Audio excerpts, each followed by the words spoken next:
There's problems with milk protein, but milk fat is like the most important thing. If mom is C15 deficient, then her milk is C15 deficient and her baby's C15 deficient. If we have C15 deficiencies, we develop a new form of cell death called ferroptosis that accelerates our aging. So our job to get C15 back into our lives, slow our aging rates, and then optimize C15 to get us a little closer to your goal, which is to live longer. Studies showed that people who have more C15 on their complex lipids had younger biological ages than their chronological age. How much younger? Dr. Stephanie Venn-Watson isn't just a scientist. She's a veterinarian, public health expert, and award-winning lipid researcher whose biggest breakthrough started in the most unexpected place, studying the health and longevity of dolphins for the U.S. Navy. She discovered that the healthiest, longest-living dolphins had something in common: higher levels of a rare, overlooked fat that protected their cells, boosted their metabolism, and kept them biologically younger. The twist? Humans used to get this same essential fat in our diets, but thanks to modern food processing, we've nearly lost it all. This essential fat is known as C15-0, and it may just be the missing link to cellular health, sharpened brain function, and one of the ultimate keys to slowing down aging.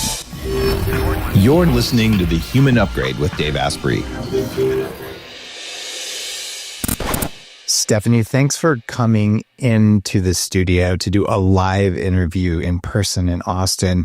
Our last conversation over the remote podcast was really popular. And you've had a few critics come out and really just say a lot of really negative things about your research. And so I just wanted to have you on the show so that we could really have you apologize for saying you've discovered a new essential fatty acid, the first one in 100 years. What do you have to say to the trolls? Yeah, gosh, Dave, you're right. No, that's actually not why I'm here at all. I have to say, we always appreciate skepticism. You know, a lot of crews have earned it, and we have to be there to rise to the occasion to help respond to questions. And the good thing is that, you know, it's like my whole life, the life of my team, we've all been science first, right? So it's been a road. It's been a 20-year journey of science that has led to today. It wasn't an accidental or an intentional finding to go make a buck, right? So like you and I, like this community is in the world for exploration, to be able to find places where you fail fast. But then when you find something, you follow the science when you have an opportunity to help improve health. So I think what, you know, a lot of people maybe didn't recognize is that there was a decade of science and studies all funded by the... No, you talked about that. Yeah. It sounds to me like there was a bunch of young, cynical people saying, I'm going to get some attention by taking down some new research based on old research that they'd been taught. Yeah. Right. Yeah. And it's funny because I get a lot of weird requests to be on the show, and I say no to them. And when I first looked at what you were doing, I'm like, okay, this is like a dolphin researcher. What the heck? But then I dug into what you were doing. I'm like, this is not a new finding. And I've had a bunch of new innovations come on the show, like the original urolithin researchers came on, the original spermidine researchers. These are major longevity compounds before they're well known. But for every one of those, there's 10 people saying, I have this magical unicorn sauce. And no. So I thought you really passed the test. And since our last interview, what additional research has come out about fatty 15? So a lot. So there's been a huge year from 2024 for the research around C15, around the pure C15 ingredient that's in fatty 15. So for example, we talk about C15 being the first essential fatty acid to be discovered in over 90 years, right? This is a giant discovery. We put the stake in the ground and said, and here's why. And we published that in scientific reports. So since then, in this past year, we've had now 4 independent groups come out throughout the world challenging, is C15 actually essential? Does it meet the criteria of a nutrient that our bodies must have? And if we don't have enough of it, our bodies fall apart. We develop a deficiency. So what those other groups did is they did the gold standard studies in models, in worms, and in mice, and looking at all of the data that are existing in humans. And if every one of them independently concluded, yes, C15 meets the criteria of an essential fatty acid. What are the other two? alpha-linolenic acid, so it's an omega-3, and linoleic acid, which is an omega-6. They were discovered back-to-back in 1929 and 1931 by George and Mildred Burr, husband and wife. So it's been a while. So it's, I get, so there's a reason to ask, how can this dolphin veterinarian come out and make this big claim? We had the data to support it. We published it in the peer-reviewed literature. And importantly, now we have others coming out and publishing the data and showing that it's meeting these criteria, that if you give a mouse that is pregnant and you make her C15 deficient, she has a baby that now has a nutritional deficiency. And when you restore C15 back into that baby, the nutritional deficiency goes away. So they're basically the one study that had a worm where they showed that the worms, if you removed all nutrients from their entire diet, baby worms, then they stop growing and they go into this sleepy state. And they found that if you gave them just C15, no other nutrients, their neural development matched that of a worm given a full nutrient diet. Wow. So it's it was good that the dolphins had something to teach us. We put it out there, and now having the world be able to come out with validating studies has been important. There have been 2 clinical trials with the pure C15, fatty 15 controlled clinical trials showing benefits. So it's been nice to see the world help validate. For listeners who didn't hear your last episode, how did you discover C15? Yeah, so bees. Just kidding. What? Dolphins, actually. Now that makes it sound even better, right? So I'm a veterinary epidemiologist, was working for CDC, World Health Organization, and was recruited by the Navy to help lead a clinical research program to help continually take good care of older Navy dolphins. As we talked about before, the Navy's taken care of this sustained population of about 100 bottlenose dolphins for over 60 years now. That's crazy. Crazy, right? And they live in the open ocean. In the wild, dolphins live on average to about 20. Dolphins in the Navy are living to 40, even to 50, some even beyond. So we had this population of geriatric dolphins and that were getting high cholesterol, chronic inflammation, fatty liver disease, even the full suite of changes consistent with Alzheimer's. And importantly, Dave, what we saw was that some of the dolphins, but not all, were developing these aging-associated diseases. So we were able to use this advanced technology called metabolomics to find out which small molecules predicted the healthiest aging dolphins. We thought it would be omega-3s because all they eat are fish, right? And instead it was C15, which was like, well, what is C15? I've never even heard of this fatty acid before as the top predictor of healthy aging dolphins. So that in itself was a 10-year journey of understanding the pathophysiology of this condition in dolphins, understanding what a C15 nutritional deficiency is. There's actually a clear definition behind it that is well backed by lots of studies now. And we think that is present in as many as 1 in 3 people globally. If we have C15 deficiencies, we develop the cell death, new form of cell death called ferroptosis that accelerates our aging. So our job, this is a movement to get C15 back into our lives, slow our aging rates, and then optimize C15 to get us a little closer to your goal, which is, to live longer. And it's kind of funny, the number of details you'd have to pay attention to only an epidemiologist could do. And to be really clear, I generally make fun of epidemiologists. Fair enough. It's fair enough. Because you'll see things like, and I apologize, Dan Buettner, lovely human being, epidemiologist. He was like, well, I saw some data and they ate beans. Therefore, beans are the thing. And there's no mechanistic evidence behind that. And we talked about that on the show, and I'd have him back on any time to talk about things. And so for blue zones, it turns out epidemiology, it just shows correlations, That's right. But it doesn't show any cause. So you found, the dolphins, some are old, some are young, even though they are the same age. Yep.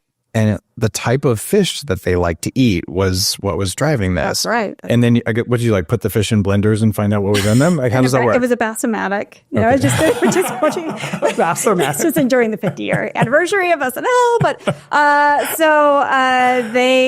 what we're able to do is we were lucky enough that the dolphins are given options in some cases of 5 different types of fish. So it was the types of fish that they chose that really dictated, do they get an adequate or a low C15 diet? So the fish get routinely tested for as just part of the preventive medicine program.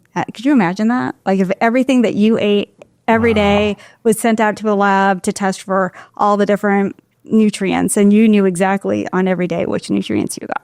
Have you seen the recent AI studies where they're now able to translate what whales are saying? There's really cool science coming out showing now multiple cetaceans have names. Yeah, right? Individual names, and they can't have directional stuff because it's underwater, but they talk about their pods and their family and identifiers and all this cool stuff. Yeah, we just had to get smart enough to figure it out. So when our AI systems get a little bit better, do you think bottlenose dolphins, that they're sitting there going, I'm a biohacking dolphin. I don't really like the taste of this pinfish or whatever. So I eat them because I'm a better dolphin than you. Do you think that's going on? Yeah, I know that they're egging each other. Like you're eating a junkfish. Haha. I kind of feel like that must be going on. I'm pretty sure even just from the personalities that we would see in the different dolphins that, yeah, you have some smack talk going on in a fun way. If the dolphins had a nickname for you, what would it be? Oh, data girl.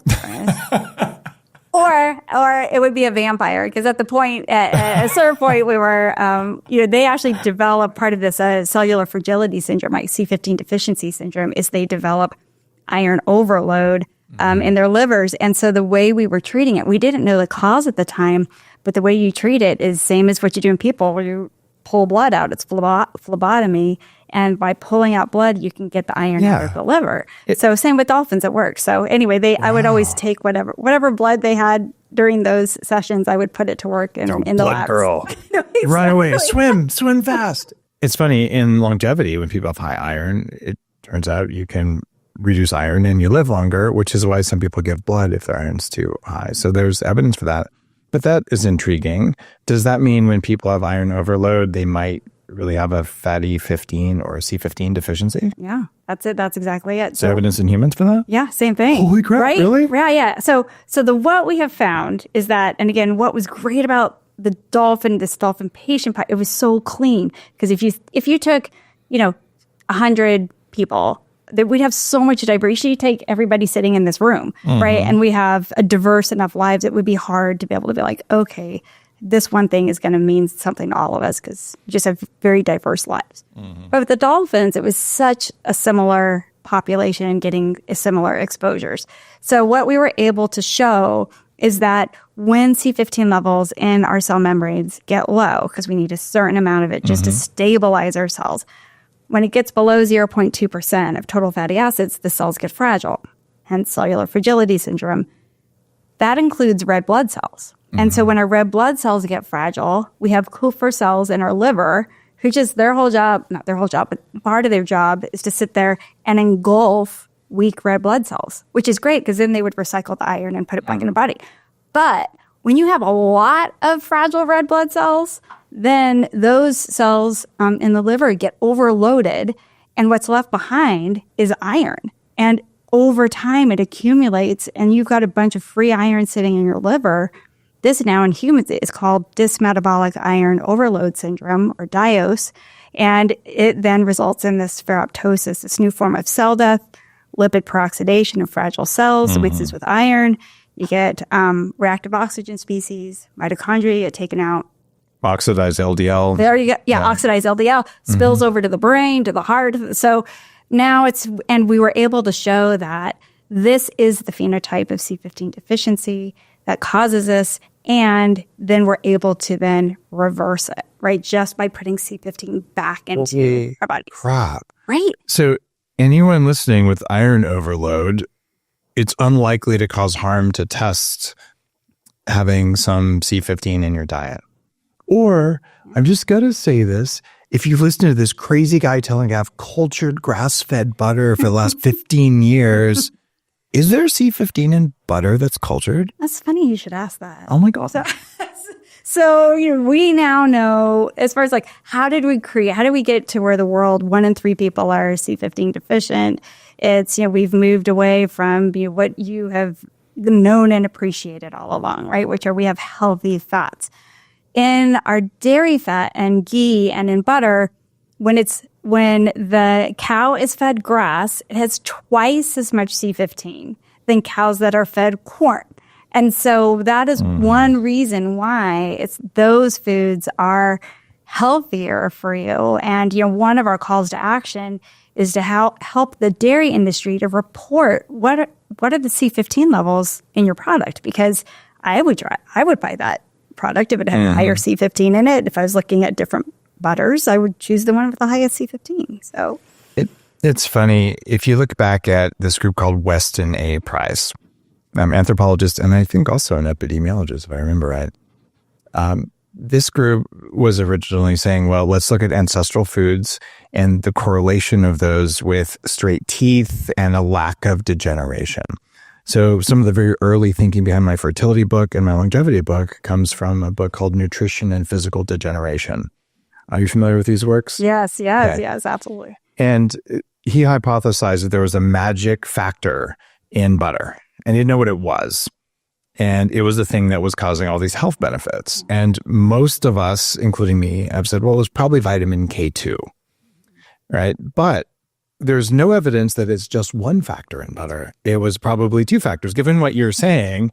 So, and they would also tell you fermented butter is better, which is why I always recommend that when you can get it, which is also why unsalted Kerrygold, which is mostly grass-fed, that is fermented, and the salted Kerrygold is mechanically separated. And I don't know why. My intuition tells me, and I can feel the difference. You want the fermented stuff, add your own salt later. Yeah, I can actually tell you why the fermented is better. Tell me why. Oh, yeah. So when it's fermented, it's great that you brought this up, is that the fatty acids are then broken down and they go into a free fatty acid form. So when you talk about fatty acids in foods, typically they're in the form of triglycerides, triacylglycerides, so they're bound to it. So it requires our digestive enzymes to take off those fatty acids, make them free fatty acids so we can absorb them. Right. But when they're fermented, what studies show is that the fermentation actually cleaves them off already. So you have more fatty acids that are already in the free fatty acid bioavailable form. So you get the grass-fed,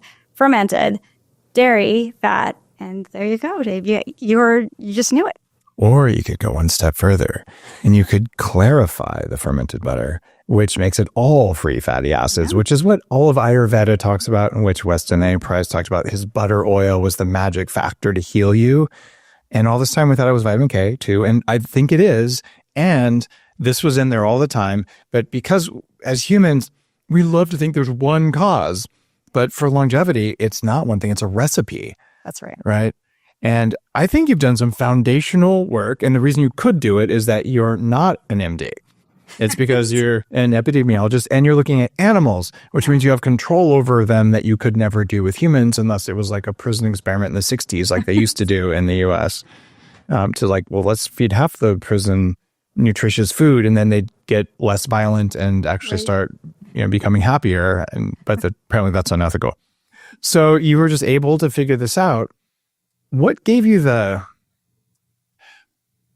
cognitive or emotional resilience to take this through to humans? Because you've had a lot of people complaining about this. Like, how dare you? I felt the same thing, but not about you, but just people, how dare you do this? You're a computer hacker. And I'm like, I don't know. I'm not a fat computer hacker anymore. Like, you should try it.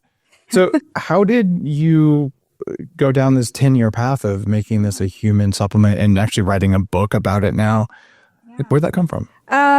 Grit, and it's a big part. If we talk about longevity, what's the why of longevity? Why do we want to live as long as possible? And just like, you always share, we want to live as healthy for as long as possible and ideally to spend that time fulfilling our purpose. And for me, that purpose fell in my lap. So as a kid, a super nerdy kid who was always fascinated with pattern recognition. So it's the recognition of patterns that I was gifted by the Dolphins and 60 years of dolphin data. So Matrix-like, it's patterns were really clear and clean coming from these dolphins. And then once we moved from, just like you said, from association to moving pure free fatty acid C15 into the lab, going to the world's real skeptics, right? The ones that we went to Dr. Edward Dennis, who is the editor for the Journal of Lipid Research for 15 years. This is a world leader in fatty acids. We sat down with Ed, right, as soon as we saw this, hypothesis from dolphins and said, "You're a leader. What do you think?" And he's like, "Well, probably not going to happen." So you're full of crap, girl. He's like, chances are, Steph, that a dolphin veterinarian didn't discover something that the entire fatty acid community has missed, but the dolphin angle is compelling. And so if you wanted to test it, here are the things that you would want to do. So we then spent the next 3 years doing 8 studies in the lab, demonstrating that not only is C15 a pure and active fatty acid with dose-dependent mechanisms of action that are relevant, that it was meeting the criteria of an essential fatty acid. So we wrote that paper, and the senior author is Ed Dennis. So if you're a skeptic, you're going to have to talk to Dr. Dennis, who is a leader. We did the same thing in longevity. We brought in Dr. Nicholas Shork. He's head of NIH's longevity consortium. Wow. And Nick is like, "Man, I'm watching the science on this C15, and it's like it's meeting the criteria of a geroprotector, right? Which is like the holy grail of longevity. That it is showing evidence of slowing the rate at which we age, so that we could slow the onset of chronic diseases and therefore live longer." So then Nick and I did a couple of studies, published those in PNAS and in Nutrients, and showed that C15 outperformed rapamycin, metformin, and acarbose, some of the leading longevity models. And again, this was senior authored by Dr. Nick Shork. So it's not just like I'm sitting in the garage. Paper. Let's put it that way. Yeah, exactly. Wow. I have a pretty good track record of spotting the longevity things early. C8 MCT might be one of those things. People have heard me talk about brain octane in coffee. And I have this kind of list of the superhero unusual compounds for longevity. And it includes NAD. I've been using NR and before that niacinamide for 20 years now. Right. And more science keeps coming out here. Thank you, David Sinclair, for pushing the science on that stuff. So NAD and its precursors would be there. And then I look at urolithin A, and they came on the show when that stuff first hit the market, but 10 years of research on it, a big longevity mitochondrial resuscitant, and spermidine.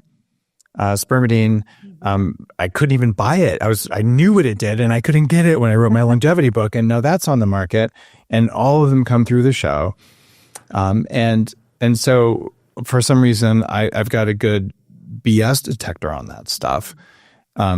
And this, for me, a fatty 15, it is one of the preeminent small handful of unusual, unknown longevity molecules that are worth taking if you're on this longevity journey to live to at least 180 and be healthy and happy and smart and conscious the whole time.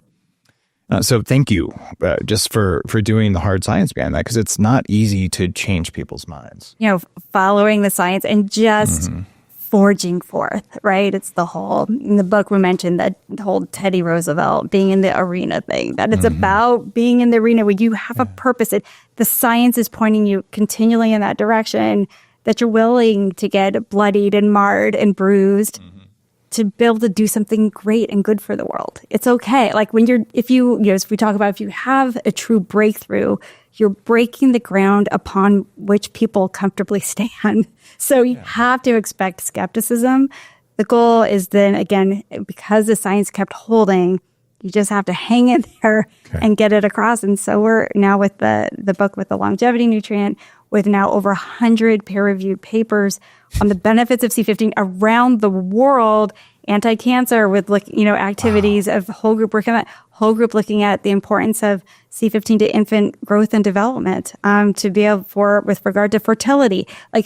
All of these studies, Dave, are coming out from different groups that are just picking up C15 and looking different. So it's just been, it's worth it.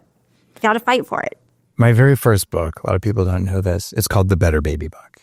And it took me 5 years to write it. And I went deep on the research of everything that will make a father and a mother more fertile and healthy before conception and then during pregnancy to reduce the odds of autism and to have smarter, healthier babies. And I published that in 2011. And it was because the mother of my children was infertile. And I had to put together the program for that. And there's a lot of cultured butter in those recipes because the science was really good for that. And if I was to update that book, I would just say straight up, if you want to get pregnant, or you are pregnant, or you are nursing, you are crazy if you don't take Fatty 15 because the evidence is there. You should also take your EPA and for younger kids, especially DHA. And this is critical. You can change a child's IQ and reduce the risk of neurological issues and behavioral issues for life just with, 6 months or 9 months of the right fatty acids. And we didn't even know this existed. And it's current day now. It's just, we still have things to learn. We still need to push the envelope, even with simple things. Like it's a saturated fatty acid in milk, right? Which is what every infant mammal gets from birth to milk. It's like, we should pay a little attention to, the important nutrients within that perfect food. Well, the fact that milk has saturated fats, C15, a lot of C8, MCTs as well, it's proof that saturated fats are bad for us, right? Oh, unequivocally. So I think it's just a world because we love putting things in a black and white, right? It's one or the other. And so and fats were in that world for a long time. All of them, yeah. Right? And then it was like, okay, well, unsaturated fats are good and saturated fats are bad. We now know that among saturated fats, right, that we have specific ones that you have found, like the short chain saturated fatty acids have benefits. When they get longer, it's the odd numbered chain versus the even chain. The C15 is, this Goldilocks essential fat. C16 and C18 can be pro-inflammatory and have opposite effects. So we're just learning still as we go that there's massive differences in different fatty acids. And it's really funny. We love to just make buckets of things. So let's see. Carbs are bad for you. Protein's good for you. And saturated fat's bad for you. These are common beliefs. Like, well, spider venom probably isn't that good for you, and it's a protein. And high fructose corn syrup probably isn't that good for you, and it's a carb. And all of a sudden, every different type of sugar and starch has a different biological effect. Some are probably good, some are probably bad. Every length of fat, whether it's saturated or unsaturated, has a different biological effect. And to lump them all together is lazy intellectually. And when someone says saturated fats are good or bad, breathing is bad if you're breathing toxic gas. And breathing is good if you're breathing air. And if you breathe too much air, it's also bad. So this simplification thing doesn't work.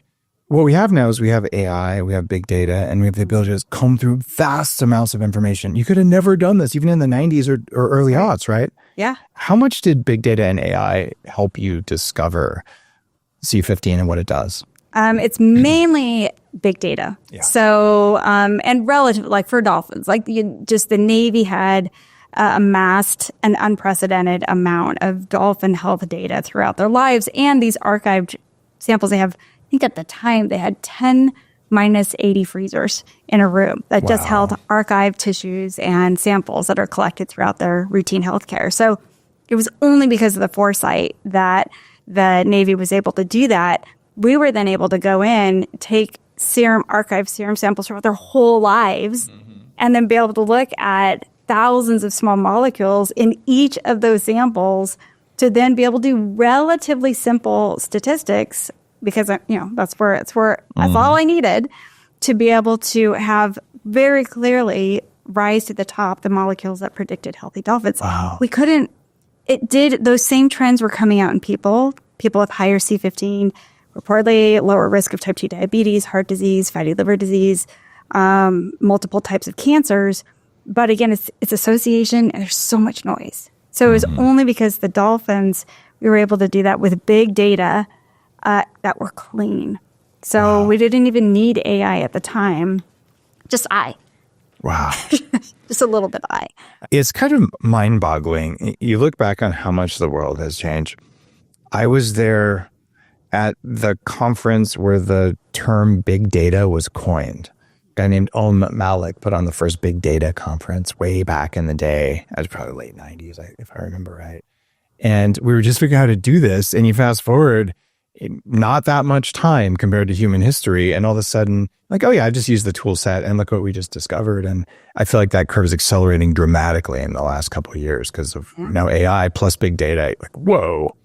Yeah, it's great. cool. I was a technical agent for DARPA, which was the Pentagon's research arm. That's what it was called at the time. And there was a whole program on big data, right? And these just best mathematical minds in the world in the room. And the issue they were having was that the technologies were generating so much data that we didn't have the AI component yet. And it was difficult to just figure out, we have all these data. Now, how do we actually use them to translate into something that actually positively affected somebody's life within months? Right. And so I think it's still a challenge, but obviously we have evidence now that we can get there faster, especially when the data are clean, right? Yeah. Because if it's junk in, it's junk out. So if the data aren't good going in, AI is going to have get things confusing, but we're getting a better idea of what clean data look like and then able to get some great, excited. This is just the beginning. I'm certain of it as far as the discovery of other nutrients that are important and essential for us. Now, the military has been collecting blood samples on every recruit for like the last 75 years or something, right? And they save them. I don't know if they They do. Do they? Yeah. And someone a few years ago went through and found that they could, by looking at the blood samples, I don't remember what the compound was, they could predict Alzheimer's decades and decades ahead just with a little blood sample. I'm wondering if you could get like 5,000 or 10,000 of those samples and do an analysis for C15. And just because you can get ones from 50 years ago. Right. And just be like, are they dead or are they alive? Do they have neurodegeneration? There's probably so much cool science to be done on that stuff. Yeah, there may just be a paper in the works, Dave. I didn't even tell you. How did you even know? Is that really? Are you already doing that? There's a paper in the works, so just stay tuned. I may or may not have psychic powers. That's great. Which supplement was doing that? And I actually can tell you that that's largely neurofeedback based, and there is one supplement that has pretty good evidence for that I do take that you cannot buy yet. Oh, all right. I'm an investor in that company, and I think they'll be at the biohacking conference, sponsoring a part of it. Keep our eye out. So as soon as that one is public, I don't know if they're going to tell you that's what it does, but the lead researcher who's building their tech is this Russian woman, and she's like, I don't believe any of this stuff. She goes, then 2 months after I take it, I start knowing things. I'm like, okay. You're like, all right. We just fed it to the test right there. And people would say, but that's impossible. Therefore, it can't happen. I'm like, if it did happen, it's not impossible. Like, you're not very scientific.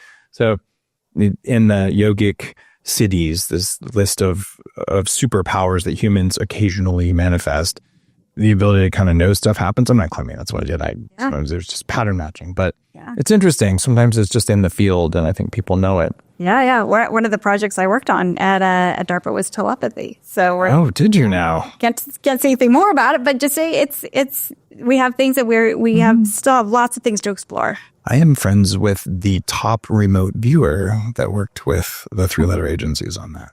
So that stuff is real. It does happen, and it's actually trainable. In fact, she's been on the show. So, and I don't know if she wants me to say her name. I'm not going to. She was entirely secret about it until someone outed her in a big book on remote viewing. So this stuff is like, sometimes intuition is a thing, and it can be trained, and it's there. So maybe that was intuition. Maybe I noticed your left eye was twitching, and I unconsciously pattern matched that. Well, let me ask you this. You mentioned you had this kind of unusual pattern matching ability. Are you neurotypical? Neurotypical. I'll need a definition. All right. That. So sorry. There's normal brains, and then there's people who are on the spectrum. Asperger's. Oh, got it. Mm-hmm. It doesn't have to be Asperger's. Anything autism, like different auditory, could be synesthesia, but basically people whose nervous systems don't run the standard operating system. I'm one of those. Yeah. So my trade-off of strong pattern recognition capabilities are very poor physical capabilities. So if you ask me to walk and talk, I could very well trip. Wow. So you're probably not that typical, and it's a complex and kind of beautiful spectrum. Yeah. And there's a study just came out on women who are in that direction on the spectrum, where quite often they're really interested in a certain kind of animal or a certain kind of plant, and they just tend to know everything about it. And I mentioned that because I had Asperger's. It runs in my family. Grandmother's a PhD nuclear engineer on the Manhattan Project with my grandfather, and just loves math. And she actually sent a thing out to the whole family in the 90s going, oh my gosh, like I did this test and I have this, and it turns out all of my kids have it too. And it's actually reversible. You can keep the pattern matching, get rid of all the negative stuff.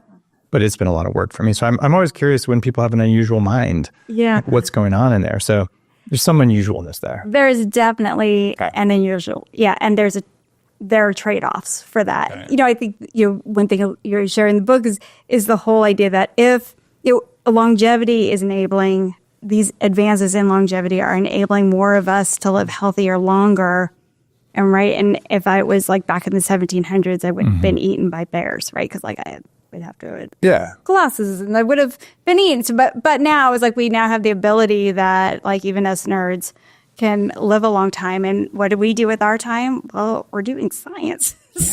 Right? It's just and we can eat the bear's gallbladder if it'll have Tudka that makes us live longer. Right? There you go. By the way, don't eat bear gallbladders. It's mean you can buy Tudka separately now. Yep, there you go. That was nice. By the way, that is also a longevity molecule, I would say. Now, you wrote your book called The Longevity Nutrient, which is a pretty big claim here. So what, in your definition, is a longevity nutrient? Right. So a longevity nutrient, this is kind of what we thought through with Dr. Nicholas Short, right? So it's like, what is actually longevity? So in our book, the way we define longevity is it's something that slows aging, that helps to delay the onset of chronic diseases so that we can live longer. So it slows the things that inevitably kill us. When you say live longer, you're talking about extending lifespan. Extending lifespan, expanding health span, and being able to extend lifespan to some extent. Okay. Not quite to where you're to your 180. So, but it is a good step in that direction, right? So it's like, let's start with, first of all, not aging faster than we should, which is what looks like what's happening with kids now because of C15 deficiency. So when we talk about a longevity nutrient, we have these 7 longevity nutrient must-haves. You'll be familiar with all these. It must tap into human longevity regulating pathway. So C15 activates AMPK. It inhibits mTOR. So it's like right at the mother heart. Those are kind of big pathways. Kind of good that it does that. The second is it needs to target key hallmarks of aging. So how we age at the cellular level. So we know that it repairs mitochondria. It helps with cellular signaling. It helps with gut dysbiosis. It decreases inflammation. So it helps with at least 6 different hallmarks of aging. And we walk through all the science and studies showing that. We know that there needs to be evidence that it slows the rate at which we age. We now know that C15, again, by helping cell membranes stay stable, it helps keep this measurement called red blood cell distribution width, which tends to go up as we go, right? They get bigger and less functional. There you go. Yeah. So that it actually, and that is a measurement of how fast we're aging. We know that C15 reverses that. Whoa. Yeah. And in one study showing measurements of epigenetic aging, our biological versus our chronological aging, study showed that people who have more C15 on their complex lipids had younger biological ages than their chronological age. How much younger? I think it was about 2 years. There you go. Like, I'll take that, right? And it's at early stages of that study.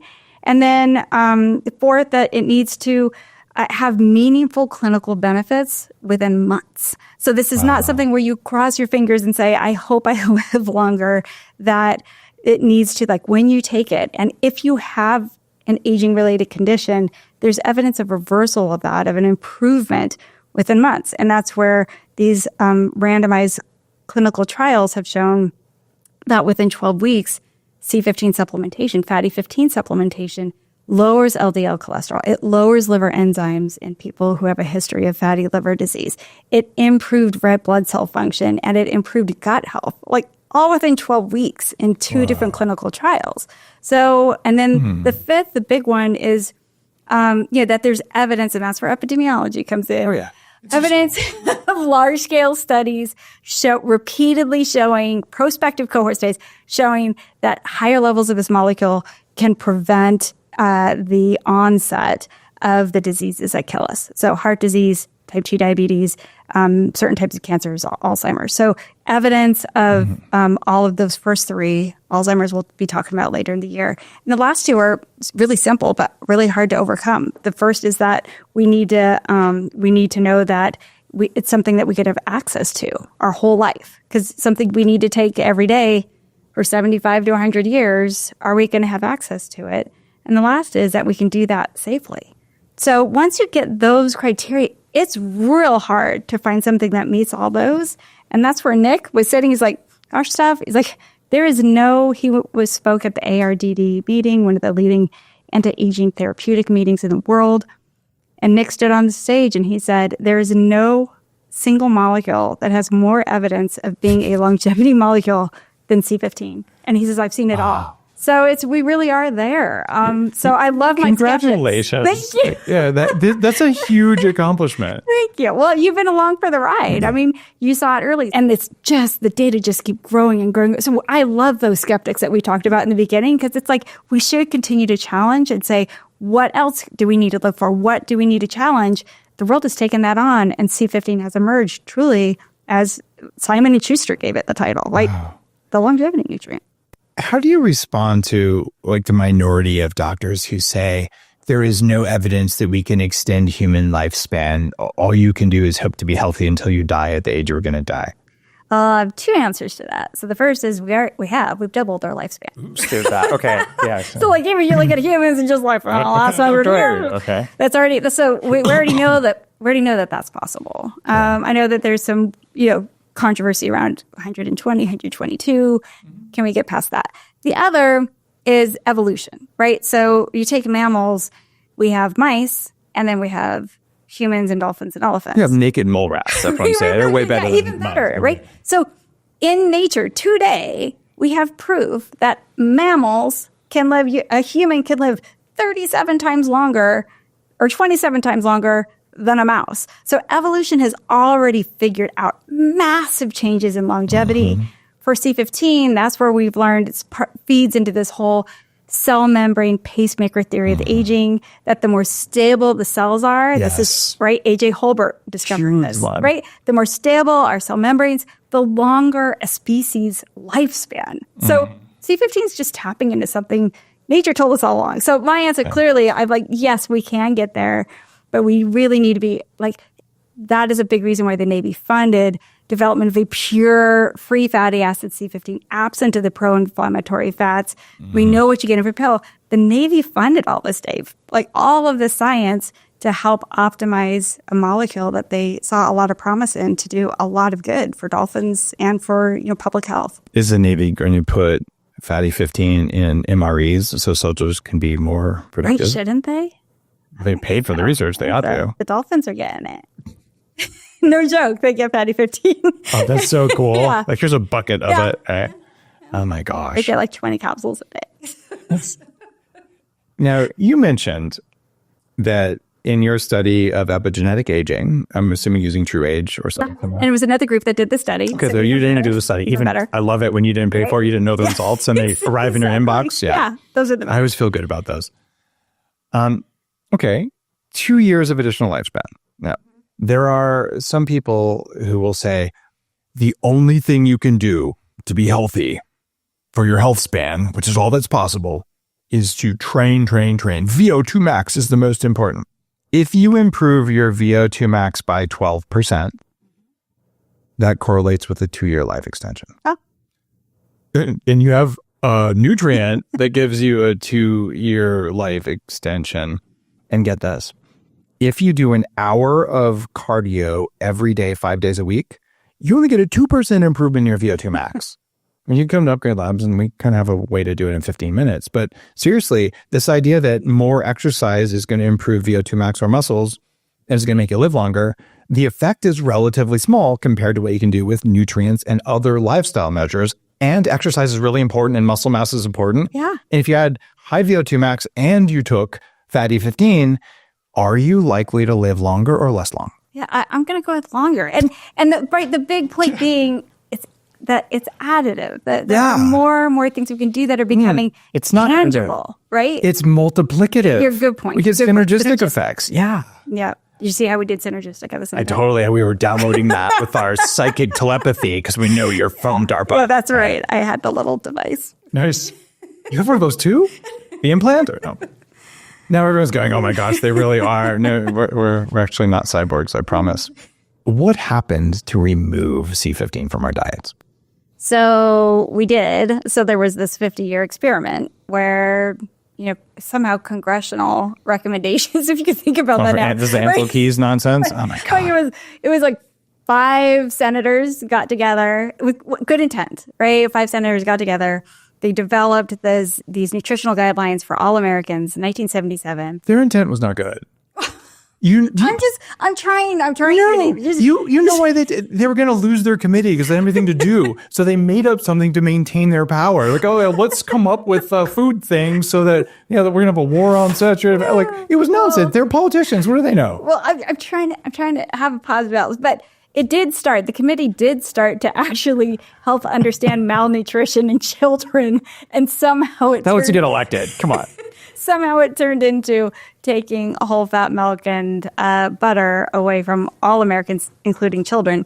So that was 1977. Mm-hmm. So we've had a good 50-year run of actively removing those. It got even worse there have been really 2 big phases. Worse in the 1990s. So these people who were born in the 1990s are now in their 30s. So in the 1990s, the recommendations got even stricter. And that's where they moved not only to children, but they moved to infants. And so if you looked at the 1970s, 100% of children by the time they were 12 months old had exposure to cow's milk. Today, less than 10% have had exposure to any cow's milk, let alone non-fat. Look, it's shocking, right? So there's problems with milk protein and allergies, but milk fat is like the most important thing. So and then if mom is C15 deficient, then her milk, we now know, is C15 deficient, and her baby C15 deficient. And the studies are showing that the more C15 mom has, the less likely that baby is to develop allergies, to develop type 1 diabetes. They have better body growth. They have better head circumference and better cognitive abilities with higher C15 in a study that's looking at kids all the way up to 6 years old. So what happens when we take C15 out of our diet? Unfortunately, it's the biggest, some of the biggest evidence is this broken generation, people who are now born in the 90s, now in their 30s. And you see article after article in the media of like, why are people in the 30s, all of a sudden we're seeing an increase in coronary heart disease, an increase in colorectal cancer. Anxiety. Or an increase in anxiety, right? There's that whole component. So what the book goes through is it details and has, again, over 100 citations of papers throughout the book of just walking through how different studies that have been done throughout the world have been laying the path of, we just cannot explain C15 away anymore. And we just have to be having the conversation. So taking C15 away is accelerating aging in our younger people.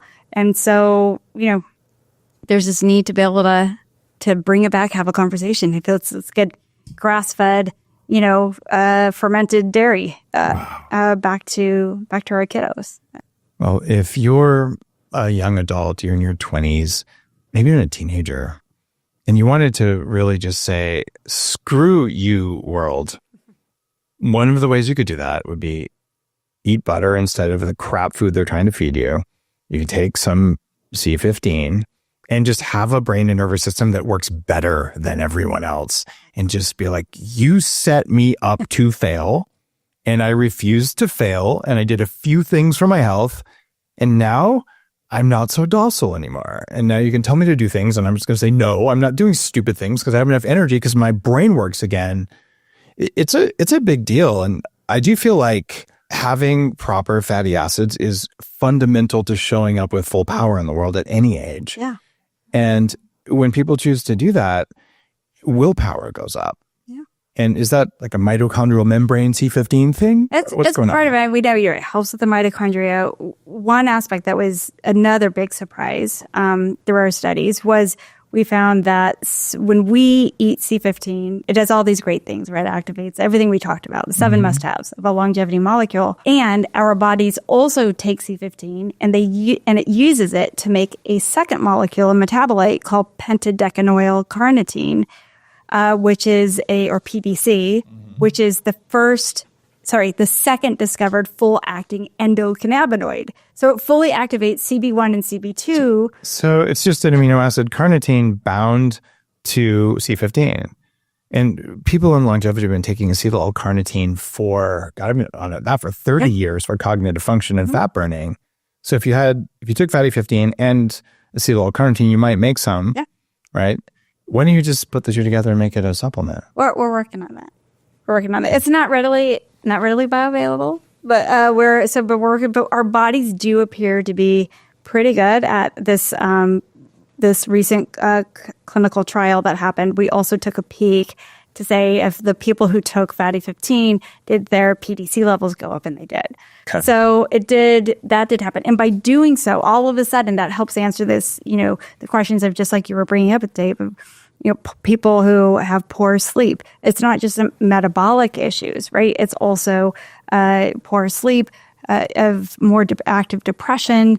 We have problems with our mental health. So there are a lot of things. And so a big question that we have a whole chapter on mental health in the book of, could some of this be, again, part of a deficiency syndrome where not only does lower C15 result in faster aging, it's actually directly impacting our mental health because we're not making this endocannabinoid we were meant to have. And we don't have these receptors for cannabis. It's great that it works. But that's not why they're there. Dogs have the receptors and they don't, use ingestibles or anything like that. So they use endocannabinoids. So it's like, how do we tap into that naturally? So anyway, it's clearly very passionate about the movement and the ability to fix something that has been wrong.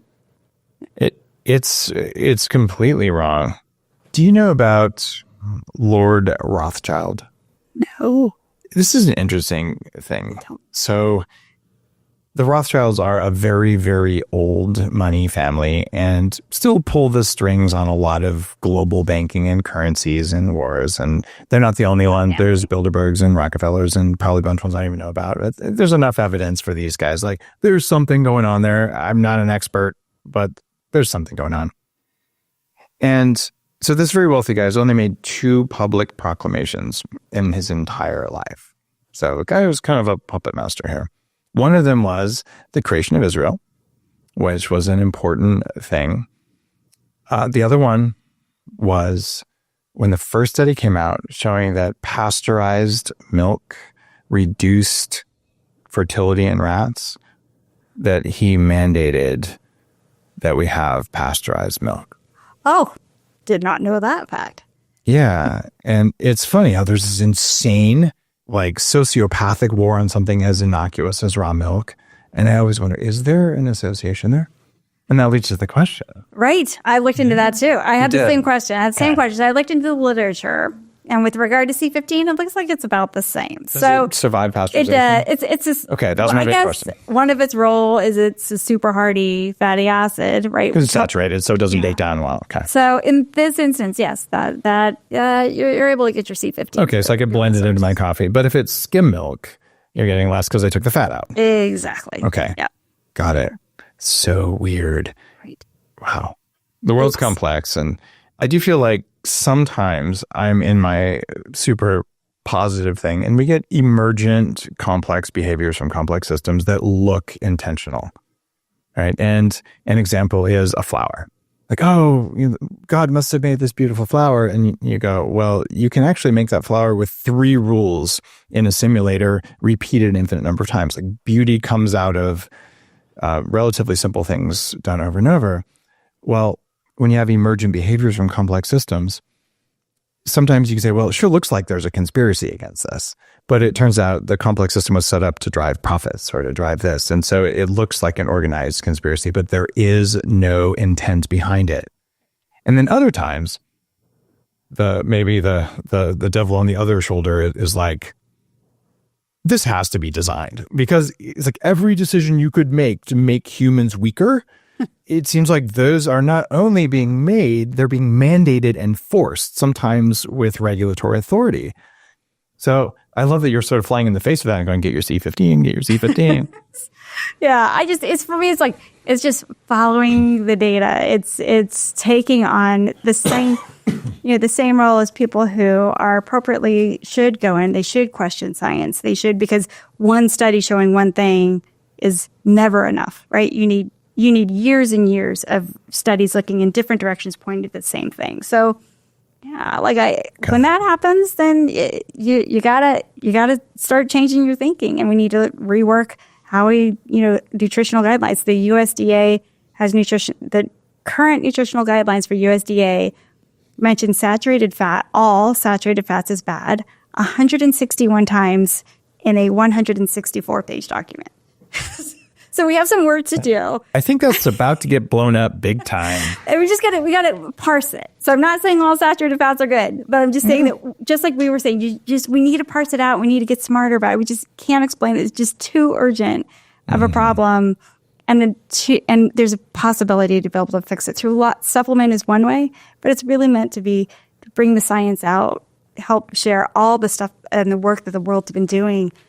I have a chance to save the world, right? Well, we now know 6 saturated fats I was just thinking of that are actually good for you. There's stearic acid, there's propionic acid, but stearic acid reduces fatty liver. That comes from tallow, right? There's propionic acid and butyric acid, which are really, really pro-keto, and you get those from fermenting veggies in the gut or maybe fermenting collagen. We now have fatty 15 or C15. We have C8, MCT, which is really good for you. That's 5. And number 6, that's probably good for you, but may increase Parkinson's, would be lauric acid, one of the other MCTs that acts more like a long-chain fat. Am I missing any other beneficial saturated fats? I would throw C22 in there. I can't remember the name of it, but that did pop out in the Dolphins as interesting. But for the most part, we don't get it from our diet. We can, but our bodies are better at making it. So it's more like eat the good fats that you just mentioned. Okay. And then our body can help us make more of that C22. Now, I asked you this last time, but I have to hitch up again. I have a bunch of friends who are making tallow-based skincare. And I'm a huge fan of tallow. I cook in it. I wrote about it in all my books. And it's the thing that gets rid of fatty liver. But tallow-based skincare works really, really well. So, fatty 15. When am I going to get a skincare fatty 15? I've literally blended it into lotion and used it. Yeah. And it probably works, but I wasn't doing stuff. In fact, I can tell you I lost 28 square inches of skin on my face since I started taking C15. Well, that is amazing with zero other intervention. There might have been a little surgery. There are no blades involved at all. It was all just fatty 15. I love it. So we do know that C15 gets into our skin. It gets into all of our cells, right? It helps our cells. It gets into our skin cells. I know it because I've had atopic dermatitis my whole life and problems with hair falling out and just rashes around my skin and dry skin, just my whole eczema. And that C15 gets into the cells and it helps, again, prevents it drying. We know that it stops with leaky gut syndrome. And so this whole epithelial barrier hypothesis where we need our cells to be strong and stable works at the gut level. It works at the skin level too. So, and then paired Where's my fatty 15 lotion? It started. I just need to talk about it, I guess. So here's the thing about topicals. The FDA doesn't regulate them.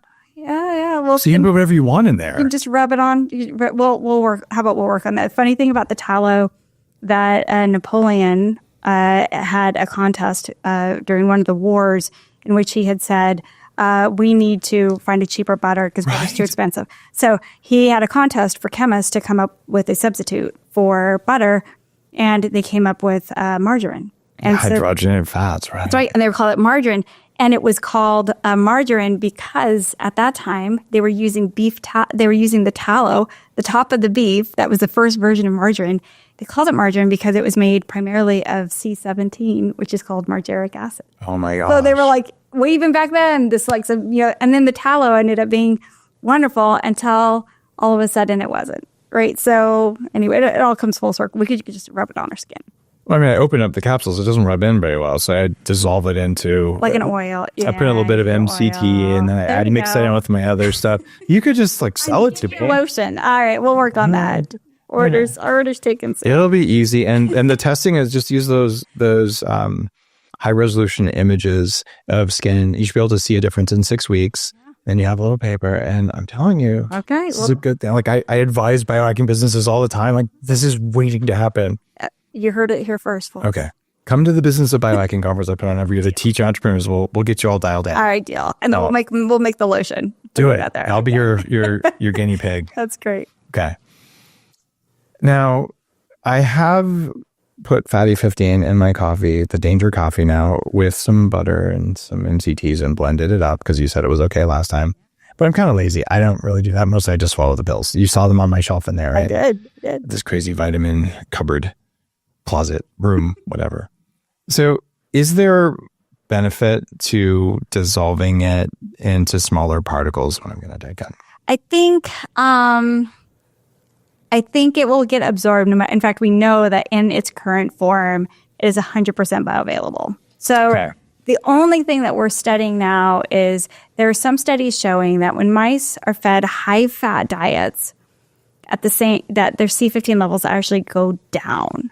So what we're looking into now is there a possibility that there's better absorption by taking C15 absent of high-fat? While you're taking a high-fat meal, for example. Right. And it just might be competition that all the other fatty acids are going to flow through, and the C15 is will get absorbed, and C15 just doesn't have as good of a chance. But we're still trying to understand that.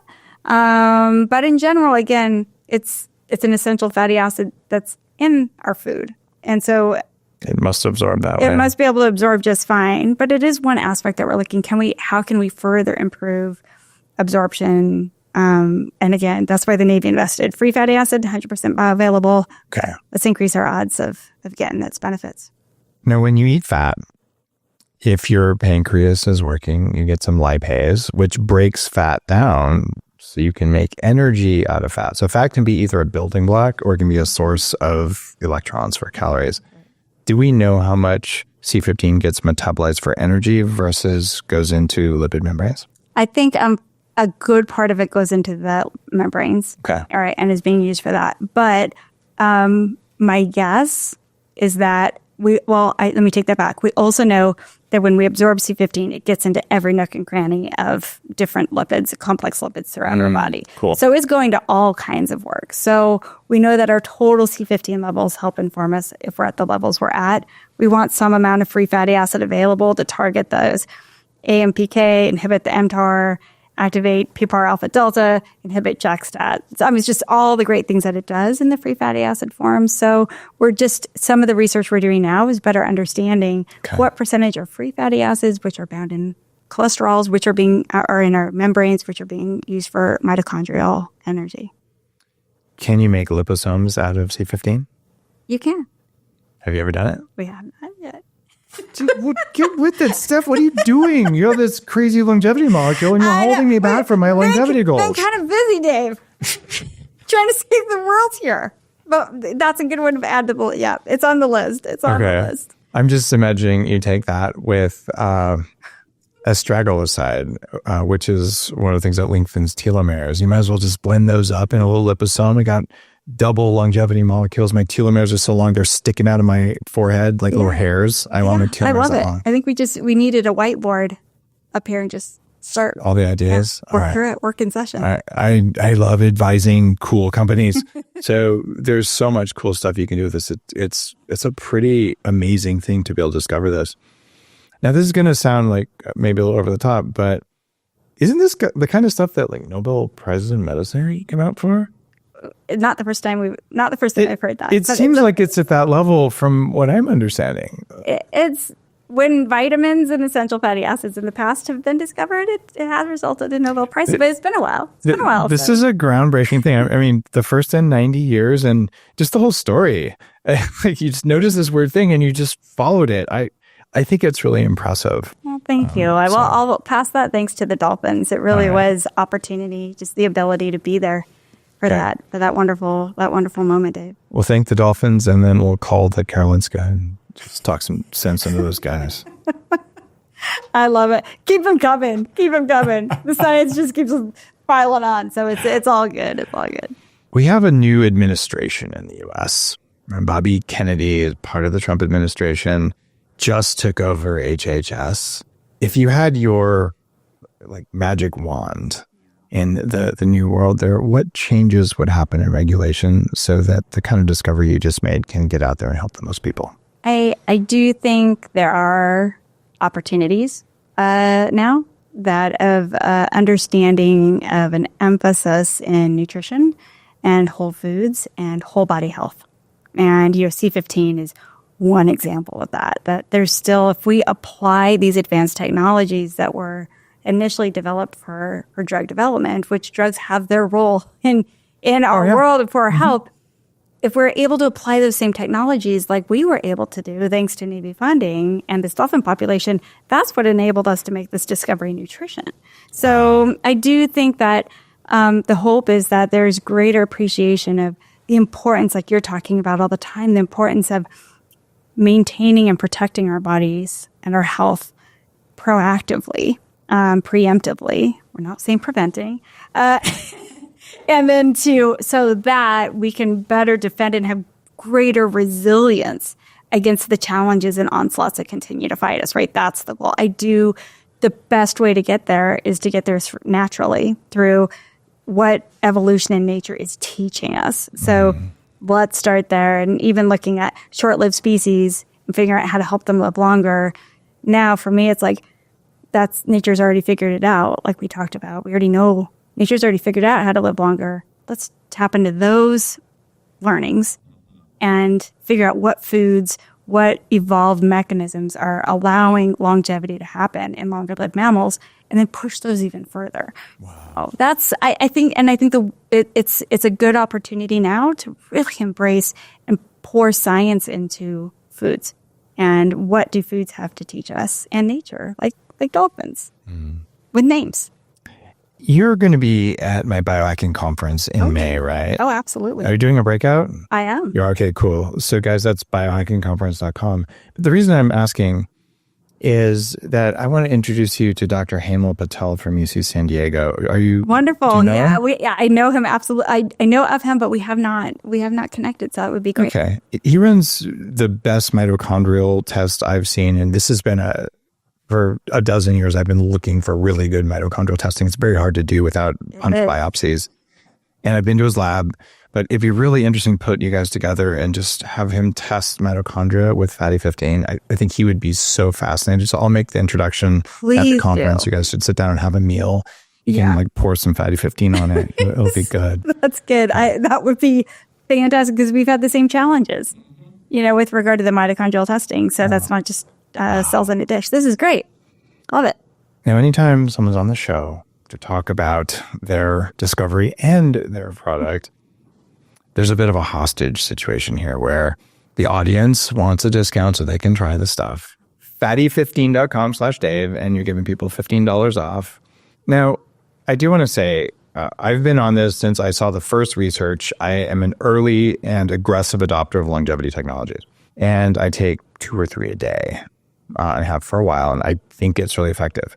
Some supplements, like rhodiola or something, you're going to feel that day because it shifted a neurotransmitter or a catecholamine. I don't think I feel fatty 15 the first day I take it. Yeah. How long does it take before people notice the difference? So we have about 50% of our customers report feeling benefits within 2 weeks. And interesting. These are the folks, that was the surprise and delight, Dave, of fatty 15, but the Dolphins couldn't tell us, right? And that was, I really think it's the people who are, in which their bodies are good at turning C15 into this endocannabinoid. And so these are the people who are like, within 2 weeks, I'm sleeping better. I have a calmer mood. My joint pain is gone. Like, it's endocannabinoid activities, right? And then within 16 weeks, 72% of our customers report seeing or feeling benefits. And what we really encourage people to do is get your labs ahead of time of your routine, CBC chemistry labs ahead of time. and then go and get it tested.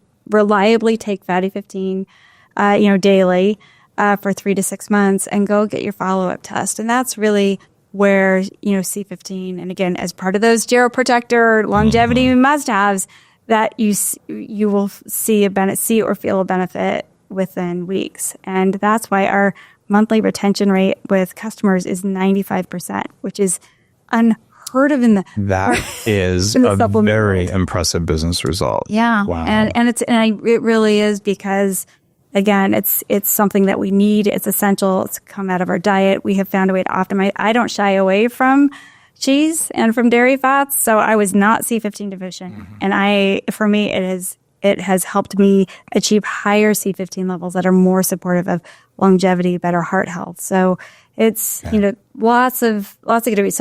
So hang in there. And then there's also C15 tests you can take. You can test your C15 levels. Do you offer those?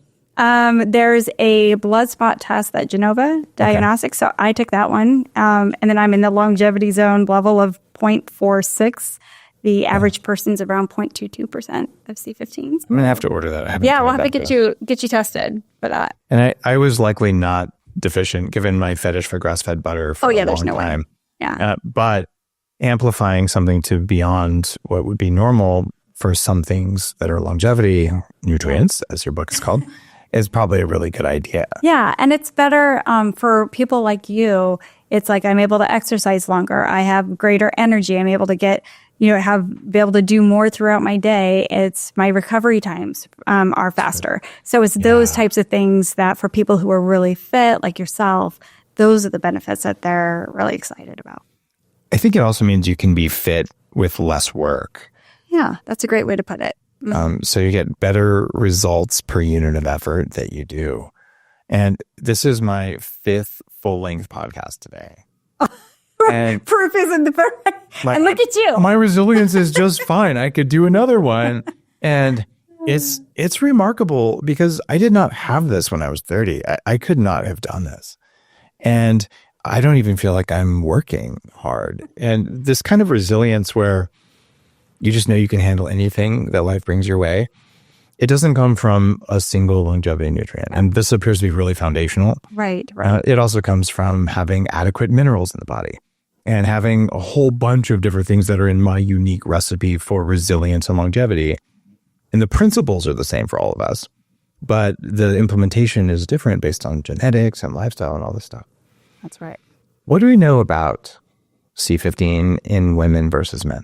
It looks like it's the same. So there was a genetic study done looking at how much do genes influence C15 levels across, so not just across gender, but also across different people and populations. And what it showed is that there were no genetic influences on C15 levels, which for Nick, that blew his mind. He's like, that is what an essential nutrient does. Because if you are an animal who wasn't able to use C15, you died. So it's like essential nutrients.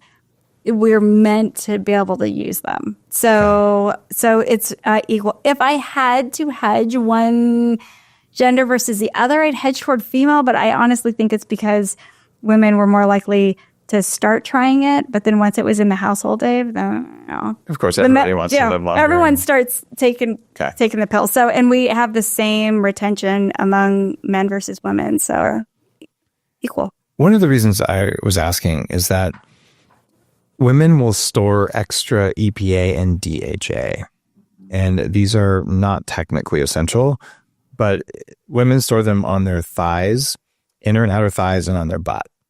And with the first baby, the body will drain all of those out and give them to the baby, which is why firstborn children oftentimes have a slightly higher IQ. It's maybe not the only reason, but it is a major contributing factor. And it's why for women who are pregnant or thinking about getting pregnant, you want to supplement those because you know you're going to lose them. And you want to get your minerals in because you're going to lose them. Not lose them, you got to donate them to your baby, which is a good thing. And then you want to replenish them afterwards for your longevity. And if you're going to have another child, you'd want to do that. And it's probably why men are, on average, more attracted to curves because not that we consciously know this, but our operating system is like, hey, if there's curves, there must be some omega-3s in there. And that's probably going to be a really healthy, smart baby. Let's do it. And of course, we're just like hips. But the underlying stuff there is finally controlled by Mother Nature, right? So, by the way, guys, if you like curves, now you have a biological explanation. So it's not a moral failing or something. So I'm just wondering, do we know where C15 is stored in the body? Do women store extra C15 along with the other fatty acids so that they can give them to their babies? Is definitely an adipose tissue. Okay. So yeah, and whether it's preferential in one area versus the other, I don't know the answer to that, but it definitely does store itself in adipose tissue. Okay. One study showed that in pregnant women who exercised actually had higher C15 levels and had babies with healthier body growth. They think that they had higher C15 for that population because when you exercise, you're releasing the C15 out in the blood, and it got over to baby. Makes so much sense. Another reason to exercise. There you go, another reason to exercise. In my longevity book, in Superhuman, I found some science about how quickly different tissues in the body will take up different types of fatty acids. So we know that if you take linoleic acid, which is a essential acid, unfortunately, if you get a lot of it, it's also pro-inflammatory, but you need to have some, and it is present in grass-fed beef at 1.6%, which is all you really need. So you need some of it. But if you take that, or omega-3 and omega-6, the first place it'll go is white fat, subcutaneous fat. And the second place is in the brain. So the part of the brain that's not saturated fat rapidly shifts based on your intake of DHA and EPA. So we don't have evidence yet for where C15 goes in the body. It's that as much as we know, it goes everywhere. So all lipid membranes. All lipid membranes, okay. Yeah. And there may be preferential. It probably follows the same rules. Yeah. But we don't yet know. Okay. I don't know the answer to that question. It's a pretty detailed question. And it kind of matters because if you look at which benefits you get over time from taking C15, well, if it goes to your white fat first, you're going to see less of the inflammatory molecules, maybe less estrogen, which is interesting. Mm-hmm. The other thing I have to call out here, we talk about these estrogenic chemicals that are disrupting our endocrine systems. And it's usually, fragrances and all these plasticizers. Well, lavender oil in 6 weeks will grow man boobs because it's an endocrine disruptor estrogen. So you shouldn't put that or tea tree oil on kids. Maybe use it for a short period if there's an infection, but let me just put it on my baby's pillow. It's like, dude, you're estrogenizing the baby, whether it's a boy or a girl baby. You don't want to do that. Like, let Mother Nature do its thing. Well, CBD oil and cannabis also are estrogenic. And that's not saying that you shouldn't take CBD if you're really sick. I don't have an issue with it, but using it prophylactically. What you're showing is that C15 activates the endocannabinoid system. Is it also estrogenic? We don't know. So the studies haven't been done to show as far as its influence on hormones, which means that as far as what the studies that have been done have shown that there's not an effect. It doesn't seem likely. If it goes to every membrane in the body and increases cellular youthfulness, it should raise sex hormones via whatever health things would happen, which is usually more testosterone in men and women and less excessive estrogen. But we don't, like you're saying, we don't have a study on that. Exactly. No. Okay. So if I had a choice between CBD and fatty 15, I would certainly try fatty 15 first because it activates the same system and it has other benefits for longevity that CBDs probably don't. I'm not opposed to CBDs, right? But just like risks and benefits, any risks that you've found with C15? It's been remarkably safe, Dave. So we ourselves have done extensive safety studies. So have others at this point. We now have multiple clinical trials. And most importantly, C15's been in the human diet since humans have existed.